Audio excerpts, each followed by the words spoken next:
Open sesame. I'm bored, all right. Welcome to part 5 of the Blender Beginner series. In this video, we're going to be getting into some more intermediate modeling by making this coffee mug that you can see right here from scratch.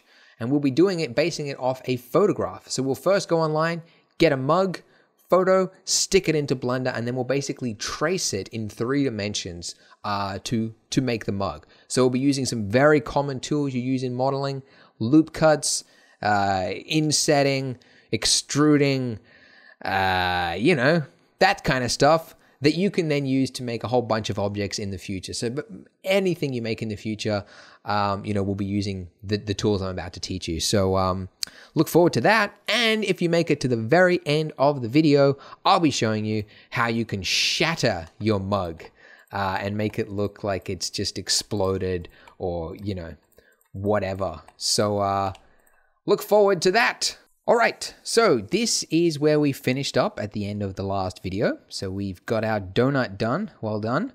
Now we're going to get on to, modeling the mug. So we don't need this area over here on the right-hand side anymore. So I'll clear that out of the way. And we can start modeling right here if we wanted to. We could, model it next to the donut. But it can kind of be annoying. Like you might have this thing blocking it, or you might accidentally click something else while you're modeling it. So it can be helpful to actually just have a clear canvas whilst you're modeling something from scratch. And so to do that, we'll talk about something we haven't talked about before, which is layers. So Blender has layers, but they're in a place you probably wouldn't have even guessed that they're layers.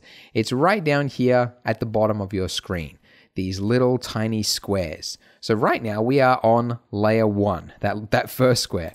And if you click layer 2, you could see that we're here. I agree, they're not the best layer system.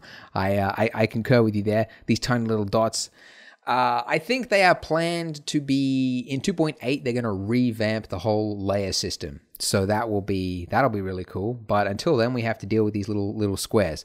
So you can see there's a dot on the first one, and that means that there's something on that layer. So if I made a cube here, you can see I got a dot on this layer. And if you want to select more than one layer, you hold down Shift, okay? And if you want to move something to another layer, then you push M, and then you choose the layer that you want it to go to. Anyways, so let's just move to layer 2 now, and let's talk about modeling. Hey. So we could model just based on our memory. Like most people know what a coffee cup looks like, right? Probably got one sitting right next to you right now. But the problem is that generally when you model from memory, there's a bunch of things you get wrong.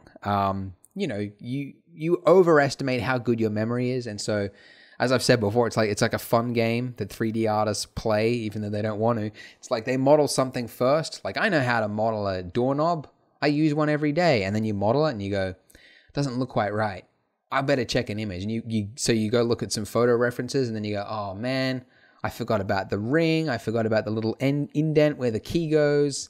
I forgot the little scratches around the knob. Like you just forget things because your memory it doesn't pay attention to little details. And also, if you want to get, the perspective, like the scale of this right in relation to the size of that, you need to model from a photograph, basically. So I'll show you how to do that, since that's a very common thing anyway. So let's talk about doing that. So we're going to go to Google, and we're just going to type in mug, a mug. Go to images, and the one that I'm going to use is this one right here, because I like the shape of it. I don't like these square ones. They're kind of like, I don't know, they remind me of like rigid corporate structure, I like the smooth one. Has a nice shape to it. And now it's vanished. Anyway, view image and save it to your hard drive. I've already done it. It's on my desktop. So once you've saved it, go back to Blender, and we're going to load this in. Now the way you load it in Blender is by opening up the properties bar, which I haven't actually mentioned before. We've talked about the toolbar, which is the one on the left-hand side. I don't have my screen keys tool on. Let me do that so you can see what I'm pressing. I've recorded this entire tutorial just like 10 minutes ago, and then I noticed that the whole time that my face was on the left-hand side of the screen. And so all the keyboard shortcuts, as I was pressing them, you couldn't see them because my dumb face was in the way. So then I have to re-record it and put my face over there. Fun times, right? Anyways, okay, so to bring up the properties bar, you push N. So N, this one over here is different to the toolbar. Toolbars usually brings out, tools, you can add objects and things like that from here. But N is usually information about what you are currently looking at. So, for example, if you had a cube or a plane, whatever, you could actually choose the dimensions of your plane based on these values here in the properties bar. And if you turned on metric units, you can actually like measure it to an actual real world size of something. There's no Z because it's a flat plane. But anyways, you get the point. So like this, the properties bar is usually for in relation to what is selected on your screen currently. But as well as that, it also has a few other things which, they're not really sure where else to put it. So you've got something for like background images. So that's the one we're going to use. So check the box and click add image and then open. So find wherever it is that you saved it, right down here. If you're wondering what that is, by the way, that was for the last video, I made the radioactive donut. So I Googled 50s ad for inspiration. Then I came across that. I posted on Twitter and I'm like, is this for real? This sort of advert existed in the 50s? And then people got into an argument on Twitter oh, there's nothing wrong with the advert. People are too politically incorrect today. It's yeah, but domestic abuse. I don't know. Let's not get into it. That's a good idea. Let's move on. So when you've selected your image, you add it in here, you won't see anything, right? Where's the image gone? Well, it's viewable, but only from selected views. So if you go to the front view, you will now be able to see it. If you don't see it, by the way, it's also only viewable in orthographic mode. So if you are in perspective mode right now, then hit number pad 5 to put it in orthographic. Orthographic is the squished 2D version of the scene. Like that, okay? So so you can view it in the front, you could view it from the side, you can view it from the top. Yeah, now in our case, we're only viewing it, this image here is a view from the side. So so there's no point in having it viewable from the top or having it viewable from the right-hand side either, because the image really only matches the front. So what you can do is in your axes at the top here, you can change it to front. And although we won't do it, so now when you go to the top or the side, you can't see it. It's only viewable when you go to the front. Another thing you could do is actually download, you could add another image, get another image off. If you went to Google and typed in mug top, you could download an image like this, assuming that it was the exact same measurements as the mug that you've got here. And you could add that one and then make that one only viewable from the top. And then that way, you've got one that's viewable at the top, one that's viewable from the side. So it's very common if you're working if you're modeling a car from car blueprints and you've got the front, the side, the top, all those views, you can load them in these different places. And then that way you can model it from all angles perfectly. So it's an interesting way. But honestly, something simple like this, a front view is totally fine. So don't need that anymore. Let's get on with the modeling. So when you're modeling, as I mentioned with the donut, you want to start with something that most resembles the shape that you're trying to model. If you wanted to, you could start with any shape. There's nothing really wrong with it, but it would just take you longer with other shapes. You could start with a cube and then later on go I'm doing this fast so you could see, but you could make this actually look like a mug if you wanted to, but you could see that now you have to make this look like a circle and this side is slightly bigger than this one. And you would have to try and figure that out. And that would just be annoying, right? So there's not you can start with any shape you want, but to save you time, it helps if you start with something that's similar to what you've got. So in this case, very simple. It's a cylinder. So let's go ahead and add a cylinder. Now, I don't want to just keep stopping at every little point and drag everything out, but I do have to mention that at this point, if we were to build this, right, scale this up and did all this stuff, later on, like when we see that smooth edge of the mug there, that means we're going to be using the subsurface modifier, which is going to smooth out our mesh. And most objects you use will have a subsurface modifier. And what that does is that's going to multiply the number of vertices. So see these lines here? So these are edges right now, okay? And so it's going to multiply these. So if I was to turn this on, don't follow this, but just for an example, let me just clear this so you can see what I'm talking about. You can see that every time I increase this, we've got more and more and more vertices on this going around the middle of the mug. And we don't need that. Like that's overkill. That's way too smooth. And when we get to the rendering, I'll explain it, but the more complex your scene is, the more vertices you have in your scene, the slower your render is going to be. So if you're going to be subdividing something later on, and you know that you will be, it helps if you start with a lower poly mesh. So what I mean by that is, when we add this cylinder, let's think ahead and realize that now we should actually turn down the number of vertices here. So you remember that when I spoke about adding objects into Blender, that you can change the number of some of the settings when you just add it in. If you moved it, all those settings are gone. So the moment you move and start changing the object, you can't change those settings again. It's only after you've just added it. So that's why it's important, after you've just added it, let's change these vertices. So default was 32. I think a good one is to just halve it and just go with 16. A little tip, by the way, a little fun thing. You don't have to do the math in your head or get a calculator out, because Blender actually has a really nerdy feature. You can actually do the math in the text box. So like right here, if I want to halve this, I would just type /2. That's going to divide it by 2, 16. How cool is that? I could multiply it, times it by 8, 128. You know, plus 256. So you can actually do the math inside the boxes. So it seems like it's a tiny thing right now, but it's actually really cool, because once you get to like, you know, changing the dimensions of your resolution and stuff like that, it's really helpful to just, you know, quickly type in math. And yeah, anyways, Blender is a nerdy program, but it's got really cool features like that. It's like, I like that. I wish every software had that kind of feature. Anyway, cool. Yay, we thought ahead. We got 16 vertices. Now let's start modeling. So you just want to start by building the broad strokes of the shape. So you'll notice that our photo here isn't perfectly flat like our cylinder is. We're sort of viewing it over the lip, that you can see like the perspective. It's totally fine. Anything close is better than nothing. Now this point down here, I want to move this down. So I'm in edit mode. We went to tab, and then I'm just going to drag this down to the base down to the base of the coffee mug, right there.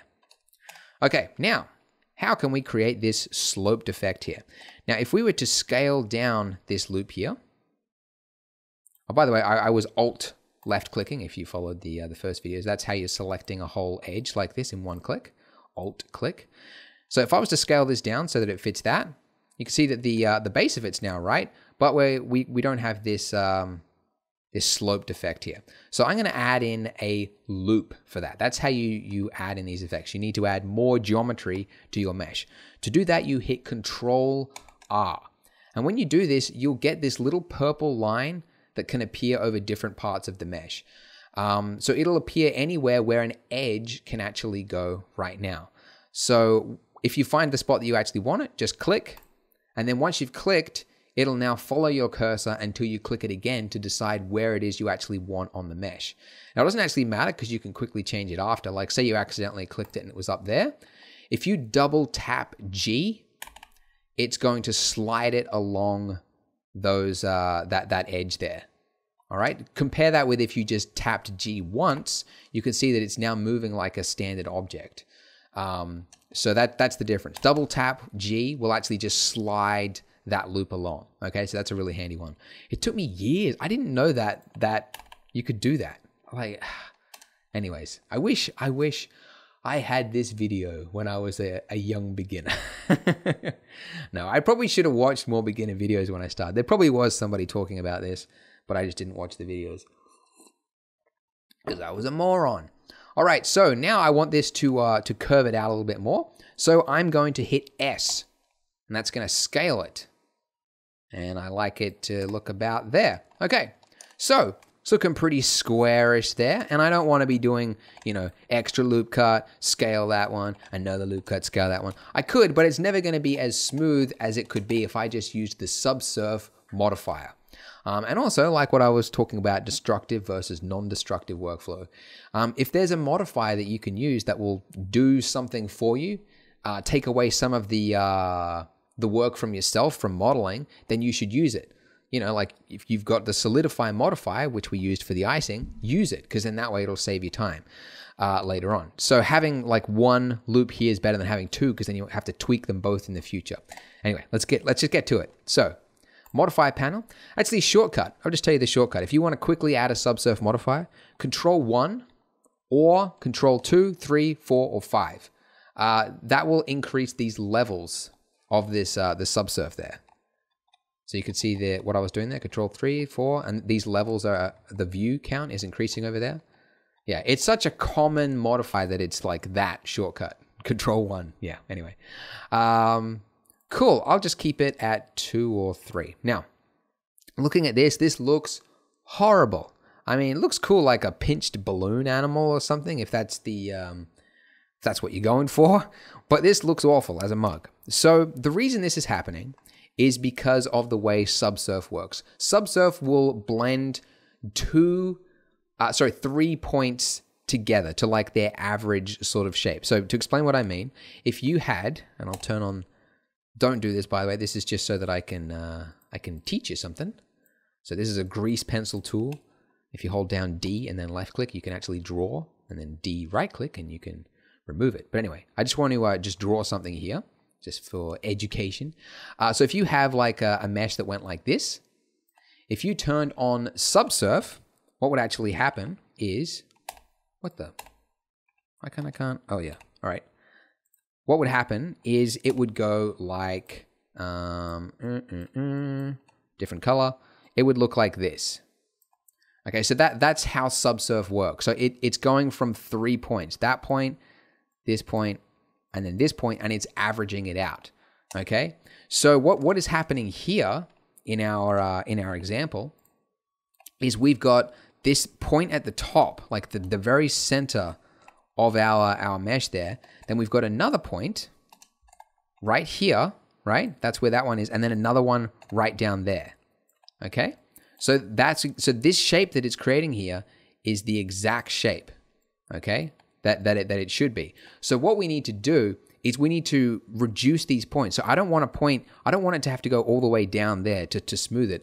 I just want, the whole point of it was I wanted to make a smoothed edge right there. But now I want to tighten up this lip here. So the way I do this is by adding another loop like right here, so that then that edge there would only be from that distance. Does that make sense? I hope so. I'll hide this now. That looks awful. So I'll go into edit mode, Control R, and then click and drag upwards and move the lip up towards the top. And look at that, we've tightened it up. So you could call this a proximity loop. That's generally the name of this, which is to, to tighten up the subsurf. And I'll do the exact same thing for the base of it as well, right down there. Now you'll notice looking at this, that this edge here is kind of wonky, right? It's this wonky little thing here. And that is because there's something we haven't talked about, and that's the difference between faces, tries, and n-gons. So a face is the perfect face. the perfect, it's what you should be aiming for, which is when you have 4 vertices together like that. That's what you want. You want a face just like this. Tries are when you have 3. So if this was to be merged, what is merge? Alt-M, like that. That is a try, and that creates really awful artifacts on your mesh. Likewise, if you have more than one vertex, if you have more than 4 vertex and you have like 5 or more, then it's called an n-gon. And an n-gon, I think, is fairly new to 3D. Like 3D software didn't used to handle n-gons at all. So n-gons is like, actually, what is one of these? This isn't an n-gon. Okay, if this is an n-gon, there we go. Okay, so you can see, actually, what's going on here? What's going on here? Okay, so that's an n-gon because we've now got 5 points here. And you can see you've now got this little pinch there. Okay, so that's what I mean by saying like 4 is the amount you should be aiming for. So if you have an n-gon, it usually doesn't look pretty, but you can hide it. Like it's not like we have to try and like make these 4 somehow. This is like 16 vertices. So it's ridiculous right now. But we can hide it. I'm going to hide it inside the mug right at the bottom, okay, very easily. So what I'm going to do is I'm going to inset this. So if I hit I, what this is doing is it's kind of like it's created another loop and it's scaling it inwards inside its face. So that's the inset. So that's I to inset. I click. So this thickness here is going to become the thickness of the actual mug, by the way, as well. So look at that. So that edge now is completely cleaned up because now that subsurf function, which was creating that distortion, is now completely flat. So it's no longer trying to curve it all the way inwards. It's just going to there, and then it's doing the subsurf on the flat, but you can't see any artifact there because it's totally flat. I know this won't make much sense, but the only way to really learn is to experiment, and you'll pick it up as you go. Anyways, but that looks pretty good. I'm going to do the same thing with the bottom right here. I to inset, and that's it. That's all I need to do. Great. All right, now I want to create I want to dig inwards into the cup. And the way to do that is to talk about another tool I haven't mentioned yet, which is extrude. And this is a really super common, probably one of the most common things you'll do in modeling. So if you hit E, we are now extruding. So what it does is it takes the face and it extrudes it outwards, and then it connects all of these faces as well. Okay, so this is extruding. So you could extrude that out. I could rotate it. I could make a worm pretty quickly, right? So this is extruding. You can also even do it faster if you just hold down Control and then right click. It will actually extrude to wherever you click to, which is like, so it's even quicker, right? It usually gets pretty messy like that. I don't do that often, but anyways. So that is extrude. Okay, the other thing you can do with extrude is if I hit E, you can go up or down. So now I'm extruding into the shape itself. So it's creating like a subtraction of the mug. Okay, so if I pull this all the way down to the bottom there, looks pretty fine, but you'll notice looking into it, we got that awful balloonish effect. So I need to do the same sort of proximity loop cuts that I mentioned before, but for the inside of it as well. And you'll see it like if I go to wireframe view with Z. Okay, so I'm going to add in a loop cut for the inner part of the mesh, and I'm going to drag this all the way down to the bottom. And I'm going to select both of these, holding down Alt and then right click. Oh, sorry, left click, because I changed my preferences. And then I'm going to scale this inwards, because right now it's actually going through the mesh, so it looks awful. So I'm scaling it inwards until it goes through it like that. All right. And if this was a glass or something, so you could actually see through it, you wouldn't want this varied thickness like that, because that doesn't look very realistic. You want to keep it consistent, so I'd probably add a loop cut to the inside part of the glass as well. Also, you'll notice that there's two places that this loop cut can go, because you're looking through the mesh. So it could go, if you clicked it here, that wouldn't be right, because you're now on the outside of the mesh. So you want to make sure that it is on the inner part, so the smaller part, the purple line. So click, and I'll move it to the same part as the rest of it, and I'll scale outwards until it's about that. All right, look at that. And I'll fix up that inner part there just by, not that one, I guess the one that's on the inside. Scale it in a little bit, and then inset, just like what I did for the other part. And there we go. So you can see like that starry little pattern there, it's still going on, but because it's happening completely flat, because we inset it, you can't see any artifacts. So it's actually totally fine. So that's good. Nice job. All right, great. Now let's talk about something a little bit more difficult. I'm going to save another copy of this. By the way, you want a cool little shortcut. You see how, like, you know, when you save files, like multiple versions of files, you like change the number at the end of it? Well, Blender has a shortcut for that. If you use the plus or the minus keys, I guess just the number pad, it will actually do that for you. So it detects where there's a number in the file, and then it you can add or subtract, and you can, yeah, do it. So it's very common. Like if I'm saving something in Blender, I just hit F2 to save, hit plus, enter, done. So another little nerdy thing. If you want more shortcuts, you can get it from the shortcut guide. Click my little link there and you can download that. All right, so we're gonna make the handle. So there's a number of different ways you could actually make the handle. Let me get a drink first though. Yeah, there's a number of different ways you could make the handle. One of them, don't do this by the way, I'm just gonna do this very quickly to show you an example. But like you could actually just add in a cube like this, right? And then I could extrude that or pull that out, scale that in. I can maybe control click to extrude. Okay, and now that looks like a handle, right? Maybe extrude that down a little bit more. Scale that up. Okay, that's a handle, okay? But the problem with this is the intersection, okay? There's no relation between these objects and they are simply overlapping each other. Now, if this was a background object, something in a huge scene with a lot of stuff going on, who cares, right? You won't notice that. But if we wanted to make a really nice mesh that we're gonna see lots of detail up close, little details like this can kind of help, because look at this. This is the mug, right? This is actually based off, that's the exact mug that we're using right now, right? It's the same shape and everything.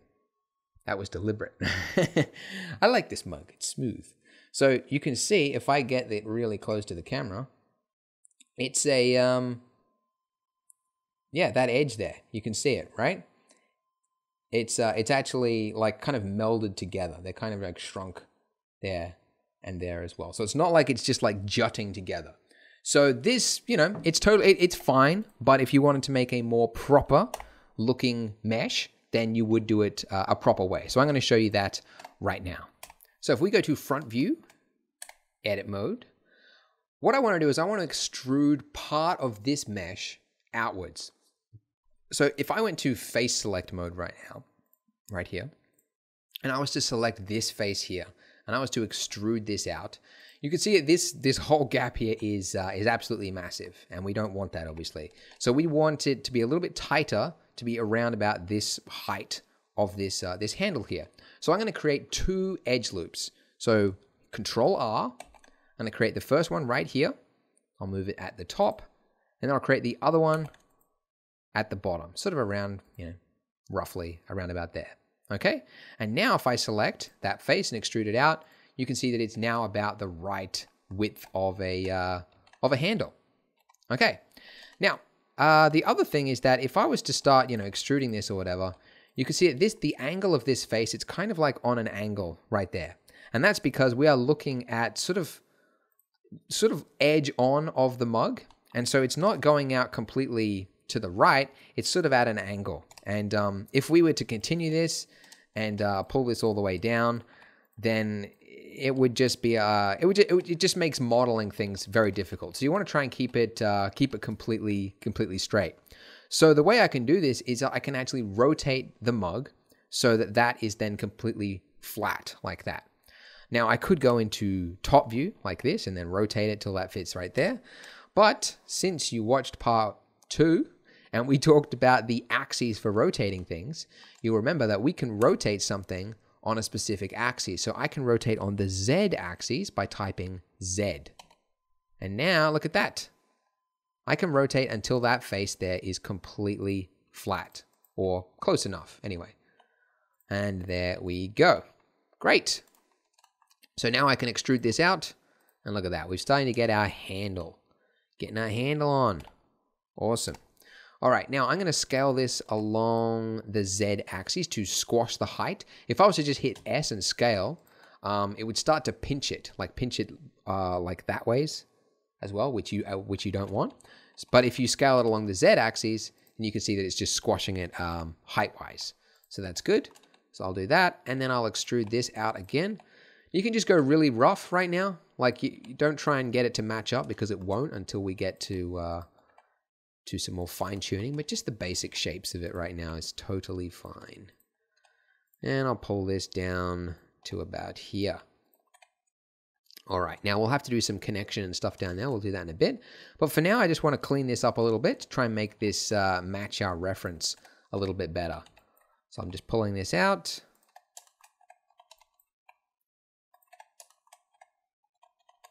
And that as well. Great, look at us go. Modeling it, that looks like a little artsy coffee cup. Something you would see a little hipster. He's got his little pinky out. Actually, you know, I was like, now I'm starting to become one of them. Like, I want one of those glass mugs, you know, with like the air, and it's like, it's a coffee mug, but there's air, there's a space between where the coffee sits and where you hold it with your hand, so it's air, and it looks like a clear thing, and there's like coffee just suspended in this thing. I want one of those. They look really cool. Anyway, okay, so what I want to do now is I want to connect this part down to here. So for starters, I need to put the same two edge loops that I put up here. I need to put them down here so that we have something to connect to. So I'm going to do that by hitting Control R, make an edge loop there, and Control R, and make another edge loop there.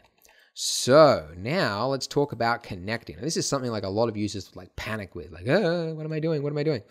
All right, so looking at this, so we've got some faces that go all the way down the middle here. Sorry, yeah, the inside of this handle here, right?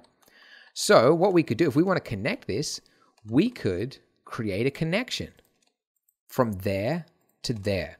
Now, the way you create this connection is by creating a face, which is a flat thing, which is what these are. That is a face. These are faces, every single one of them. And the way you do that in Blender is you select your vertices, hopefully 4, as you remember, 4 like this, and then you hit F, just like that, F. Okay? And then looking at this, you can see we've got more faces going this way, right? So I could create another one which is going to match up there. There to there to there. And now I've got 4 right there. Okay? And then we've got another one which is going this direction. Okay? So I'm going to create another one right there. Here to here to here to here. I'm going to hit F. And then we finally got one more that is right here. And I'm going to hit F there as well. All right? Now, I did this deliberately because I want to show a problem.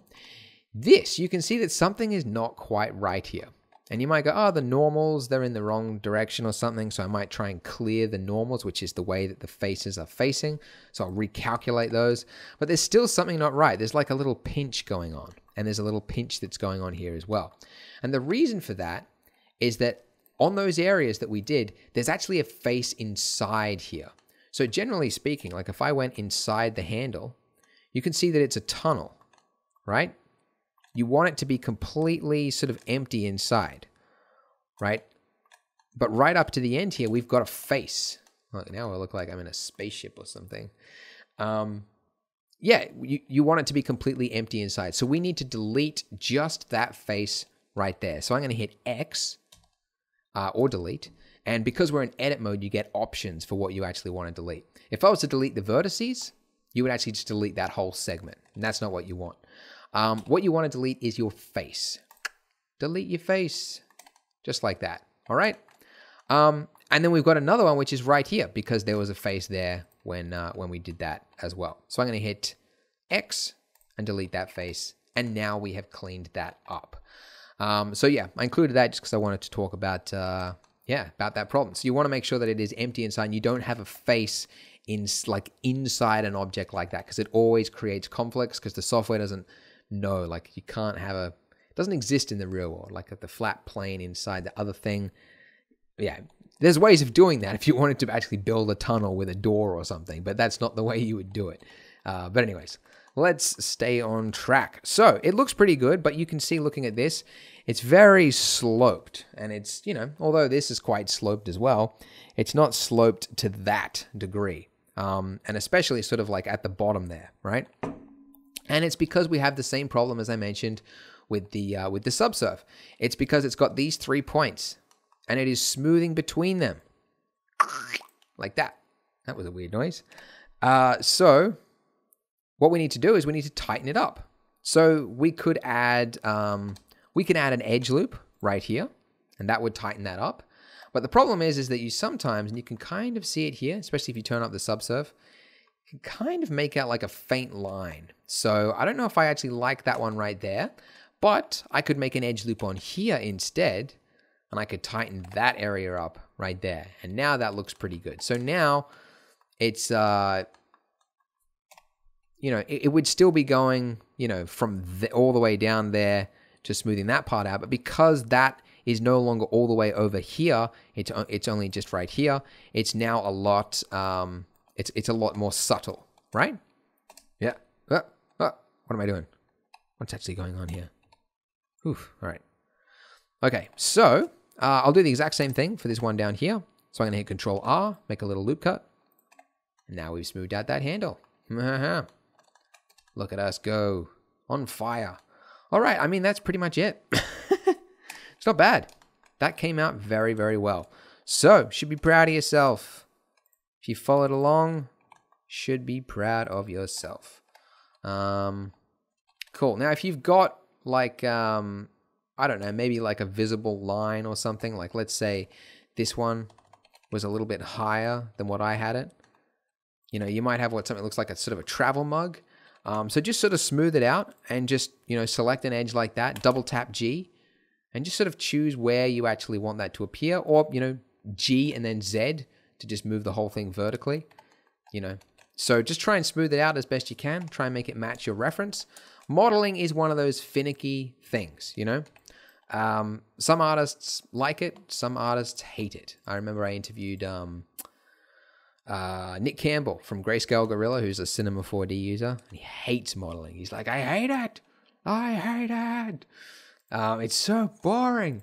But other artists like Jonathan Williamson, who is another very, very good Blender artist, and he's probably the best at modeling tutorials. So if you want some modeling tutorials, he's quite good at it. Blender Cookie is where you can find him.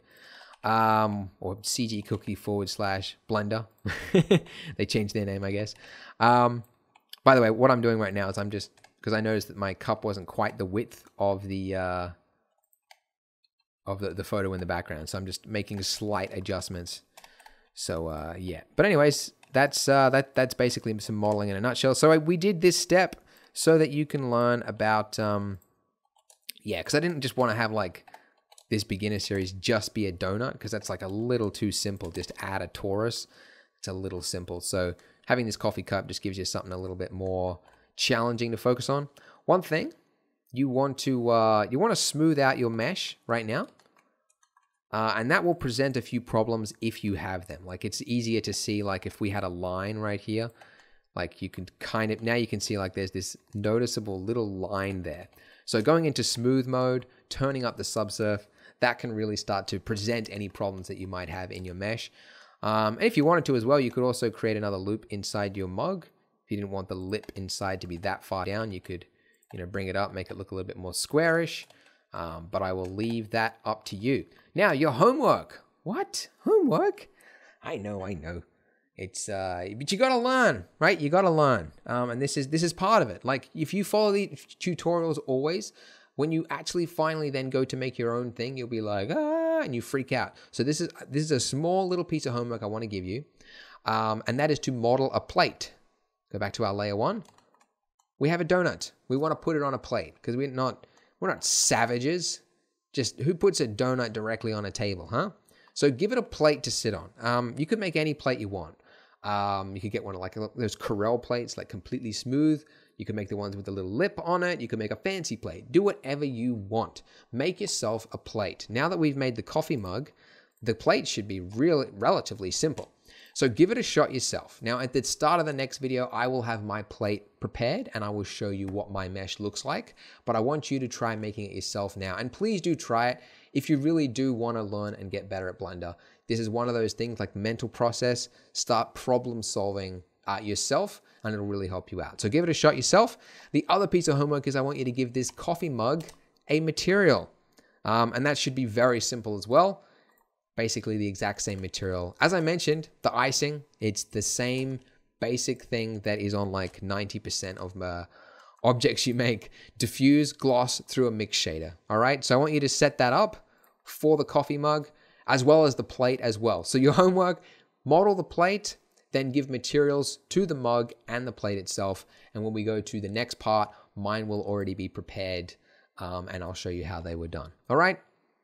So, oh yeah, we can also, I guess, whilst we're here, let's actually put this with the rest of the scene. So I was holding down Shift to view 2 layers at the same time to do this. I'll just scale that down so it's about the right height of the donut.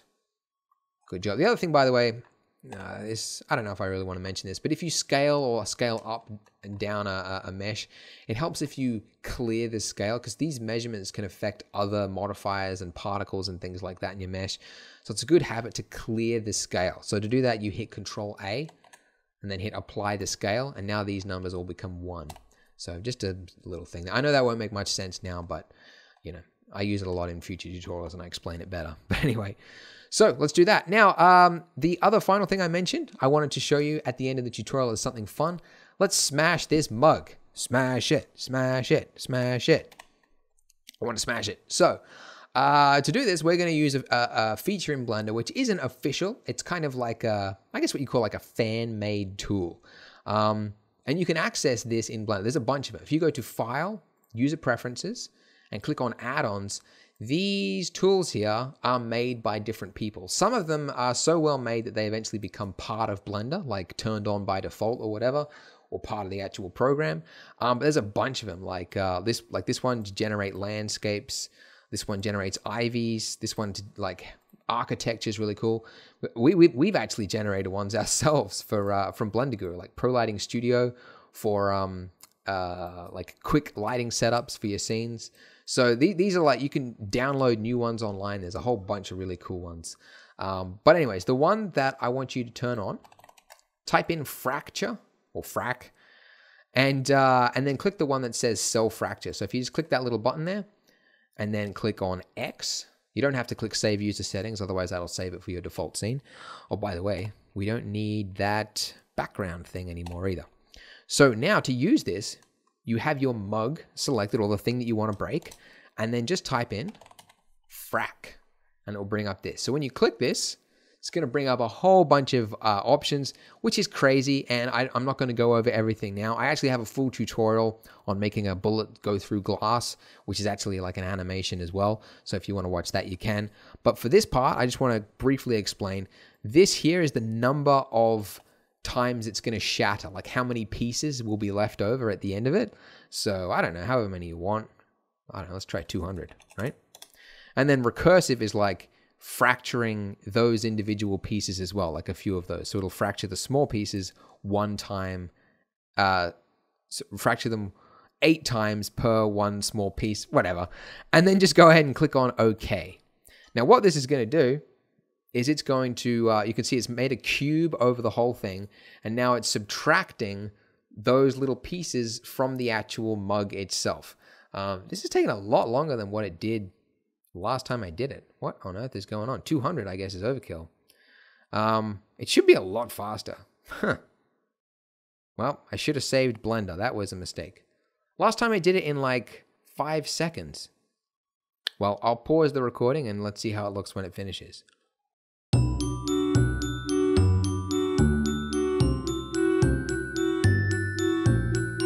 Hey, all right, we're back. That took like 2 minutes and I figured out why. It's because the subsurf was turned up so dang high.